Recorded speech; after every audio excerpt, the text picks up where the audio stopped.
In solidarity with Scholars Strike, I am going on strike to imagine with you a system that seeks to dismantle the racist structures that we are inhabiting. That Black lives are been and have been systematically targeted in the US, exists in continuity with the targeting of indigenous lives, of Maori and Pacifica lives here in Aotearoa, New Zealand. So today what I will talk about is the ways in which the structure of whiteness works as a framework for silencing. So I've titled this brief presentation, Whiteness and Strategies of Silencing. I want to take a moment as we get started to thank the organizers of this strike, and I hope that this is a conversation that serves as a register for dismantling racism in the US, in settler colonies across the globe, and in majoritarian governments that systematically sponsor and target the killings of black bodies, and in other contexts of bodies of minorities. So what I will do today is begin by talking about the concept of whiteness. Then I will discuss the nature of silencing as a framework for perpetuating whiteness, then work with you to imagine connections as the basis for dismantling white structures, and wrap up with some strategies. So when you look at the images of Black Lives Matter, and this is an image from the Black Lives Matter protests here in Aotearoa, New Zealand, one of the most powerful elements of these images is its ability to witness, to see, and to voice whiteness and its infrastructures of violence. So I see Black Lives Matter as a register for imagining strategies for disrupting the silences that are perpetuated by whiteness. So let's begin by talking about whiteness and what it is. Whiteness is the perpetuation, establishment, circulation of cultural values that are embedded in white culture and that are precisely built up in order to uphold the supremacy of white people. So in that sense, whiteness is the fundamental infrastructure of white supremacy. White supremacy thrives on whiteness, on those coded values and cultural scripts that we take as normative, but that actually reflect the entrenched values of white culture, and that work to prop up and to place in positions of privilege white people. So in that sense, white culture as superior is a key element in that infrastructure of whiteness. Whiteness consistently works to put up white culture as superior, and it circulates this narrative of white culture as superior. And this sense of superiority then that is entrenched into whiteness is integral to the processes of colonization, to the occupation of uh, the lands of indigenous peoples, to the imperial project, as well as to the project of slavery.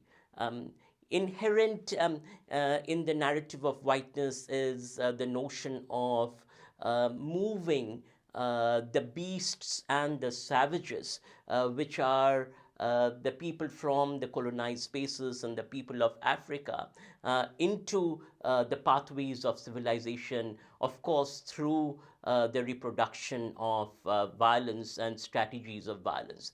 These forms of violence go all the way from rapes, murders, genocide, to incarceration and the prison industrial complex. So racism in that sense emerges from whiteness, from the sense of white superiority. But racism is also a political and economic project, because the devaluation of black lives, the devaluation of indigenous cultures, the devaluation of the cultures of colonized peoples, and the portrayal of these cultures as savages, as backward, as primitive, is fundamental to holding up whiteness and its superiority, and is fundamental to propelling its capitalist logics, to propelling its markets, and to propelling its use of labor as a site of exploitation. So, the political economy of whiteness, therefore, depicts the ways in which the processes of colonization, slave trade are intertwined with holding up white capital.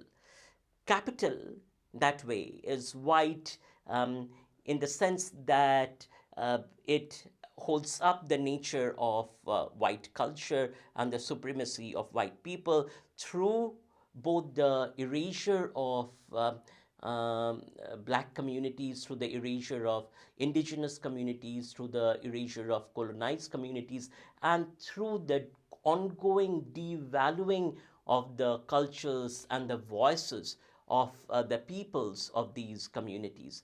So, whiteness as superiority actually works on an ongoing basis by marking blackness as primitive, by marking indigeneity as backward, by marking colonized people's cultures as savages.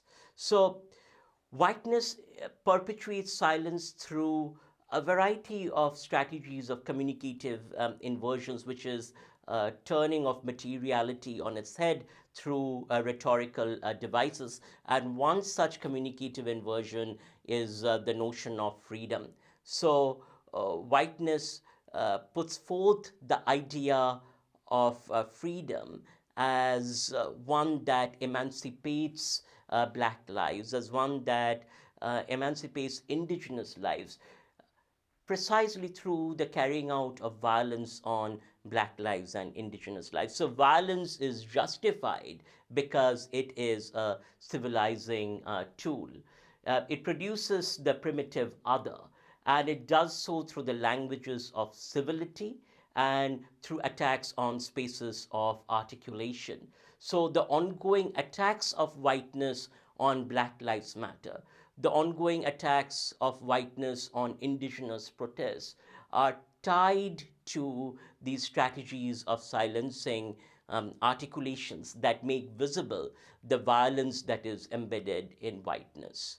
So, I will wrap up as we talk about these strategies of silencing by discussing how then do we dismantle these silencing strategies of whiteness. And I would suggest that we do so by seeing connections and by culturally centering these connections in struggles across spaces and across contexts. So, by witnessing and seeing the violence that is perpetuated by whiteness on black lives in the US, by seeing the violence of whiteness on indigenous lives in Aotearoa, New Zealand, or in indigenous communities in the US, by seeing the violence perpetuated by the logics of whiteness in Palestine, by seeing the violence in refugee and migrant communities perpetuated by the logics of whiteness, we actually find registers for connecting. These registers for connecting break the silence by witnessing, by making visible, and by seeing whiteness for what it is, an infrastructure of violence that perpetuates various logics of extraction through the colonization and incarceration of people. So I'm so glad that I have been able to join you on this brief conversation. Really enjoyed the various conversations that this moment has brought about, and this is to hoping that this is a register for bringing about transformations in racist white structures across the globe. Thank you.